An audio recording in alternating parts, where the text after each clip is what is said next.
మన ప్రభువును మన ప్రియ రక్షకుడైన యేసుక్రీస్తు వారి పరిశుద్ధ నామములో కూడి వచ్చిన నా ప్రియులందరికీ నా హృదయపూర్వక వందనాలు తెలియజేస్తానండి. మరి ఈరోజు మరి 13వ తారీఖు 9వ మాసం 2025కి వచ్చేసాం. ఈరోజు శనివారం వచ్చిందండి. నాకు ఇచ్చిన తలంపు ఏంటంటే ఆదికాండం 13వ అధ్యాయం 9వ వచనం మనం ధ్యానించుకుందాం. అక్కడ అబ్రాము, లోతు రెండు కుటుంబాలు సంపన్నమైన కుటుంబాలుగా ఉన్నాయి. కానాన్లో చాలా అభివృద్ధి పొందారు, విస్తరించారు. పాడి పంటలు, పశువులు బాగా ఉన్నాయి. అటువంటిప్పుడు వాళ్ళ యొక్క గొర్రెల కాపురులకి భేదభావాలు వచ్చినాయి. వాళ్ళు కొట్లాడుకుంటున్నారు. కనుక అబ్రాం అని చెప్పి లోతుతో మాట్లాడుతున్నాడు. ఏమంటున్నాడంటే 13:9 ఆదికాండం, ఈ దేశమంతా నీ ఎదుట ఉన్నది లోతు, కనుక దయచేసి నువ్వు నన్ను విడిచి వేరుగా ఉండము. నువ్వు ఎడమ తట్టుకు వెళ్ళినట్టయితే నేను కుడి తట్టుకు వెళ్తాను, నువ్వు కుడి తట్టుకు వెళ్ళినట్టయితే నేను ఎడమ తట్టుకు వెళ్తాను అని చెప్పేసి ఒక ఆఫర్ ఇచ్చాడు. ఇచ్చినప్పుడు పెద్దవాడు కదా, ఆయన పెద్దవాడు, పాపం ఎందుకు వస్తున్నాడు? అప్పుడు హారాను, అబ్రాము, నాహోరు, హారాన్ అనేటువంటి ఆయన కొడుకు లోతు అండి. అంటే తన చిన్న తమ్ముడు కొడుకు లోతు వెంబడిస్తున్నాడు. యాక్చువల్గా సపరేట్గా రమ్మన్నాడు, కానీ ఇక దిక్కులేనాడు కాబట్టి తనతో పాటు తీసుకొస్తున్నాడు అబ్రాం గారు. ఇప్పుడు వస్తున్నప్పుడు అంటాడు, అప్పుడు ఏమన్నారా, లోతు చిన్నవాడు కదా, పెదనాన్నగారు మీరు నాకు ఏమి ఇవ్వాలో మీరు ఇచ్చేయండి, తీసుకుంటాను. మీరు ఆఫర్ మీరు ఎందుకు తీసుకు నాకు ఇస్తారు అవకాశం ఇవ్వద్దు, పెద్దవాళ్ళు మీరు చెప్పినట్టు మేము ఉంటామని చెప్పి అనాల్సింది. కానీ లోతు అలా చేయలేదండి. అది ఎలా ఉందంటే అతని కళ్ళకి, అతను కన్నులు చూసినప్పుడంట ఆ ప్రాంతం అంతా అద్భుతంగా కనపడుతుందంట. నీళ్లు పారు తోట వలెను, ఏదైనా తోట వలెను, నీళ్లు పారు తోట వల్లే కనపడుతుందట. కనపడప్పుడు నాకు ఆ యొక్క ఆ కంటి చూపు దాని మీద పడింది.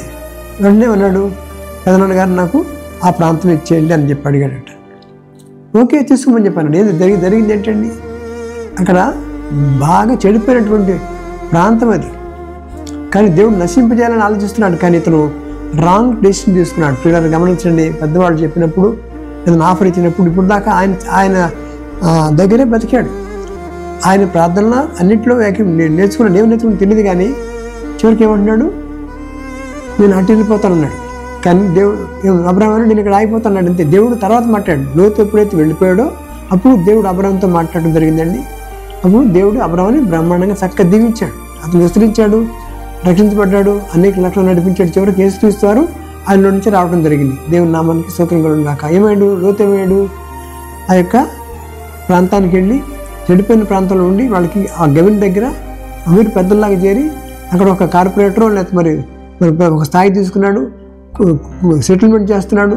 వాళ్ళలో కలిసిపోయినాడు అంతే. కూతుళ్ళు కూడా ఆ అల్లుళ్ళు కూడా చింటూ ఉంటున్నారు. వాళ్ళు పెళ్ళాడము అల్లుళ్ళు అని చెప్పి రాశారు ఇక్కడ. కాబట్టి ఎంత చెడిపోయారంటే వాళ్ళు ఎప్పుడైతే సొంత ఆలోచన తెలిపారో భ్రష్టు పెట్టిపోయారు. చివరికి బలవంతంగా ఈ లోతు కుటుంబాన్ని దేవదూతలు పక్కలాగారు. అయినప్పుడు ఏం జరిగిందండి, నష్టపోయారు. కూతుళ్ళు అయితే భార్య ఉపశమనం అయిపోయింది. కూతుళ్ళు ఏమైంది, ఇక్కడ ఎవరు మగవాళ్ళు లేరు, దొరికేటట్లేరని చెప్పి తండ్రికి మరి తాగించి మత్తుని చేసి పిల్లల్ని కన్నారు. పెద్దది పిల్లల కంటే ఏమని పెట్టిన కొడుకు మోయాబీని పెట్టాడు. చిన్నది మళ్ళీ మత్తు కలిగించి ఆమె కూడా పాపం చేసింది. తండ్రితో విచారం చేసి పిల్లలకి అంది. అమ్మోనీయులు, మోయాబీలు అని చెప్పి అన్నారు. దాని మొదట ఎవరు వచ్చారు, మోయాబీలు, రెండోళ్ళు అమ్మోనీయులు. వాళ్ళిద్దరు చివరికి ఏమైందంటే వాళ్ళకి వ్యతిరేకంగా బ్రతికేస్తారు ఇజ్రాయేలుకి. కాబట్టి ఎంత భ్రష్టు పెట్టారంటే చాలా నష్టపోయారు వాళ్ళు. చివరికి లోతు కుటుంబం భ్రష్టు పెట్టిపోయింది. లోతు ఒక్కడే బలవంతంగా బయటకు వచ్చాడు, కానీ అతను నీతిమంతుడని చెప్పి పేరు పొందాడు, కానీ అతను ఎవరిని రక్షించలేకపోయాడు. కాబట్టి ఏమి నేర్చుకుంటున్నామనంటే మనం పెద్దవాళ్ళు ఎవరన్నా మనం ఏదైనా ఆఫర్ ఇచ్చినప్పుడు మనం చొరవ తీసుకోకూడదు.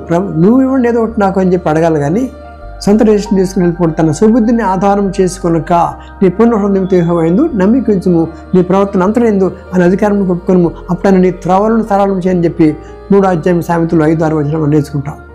కనుక ఈ వాక్యం మనం బలపడదాం.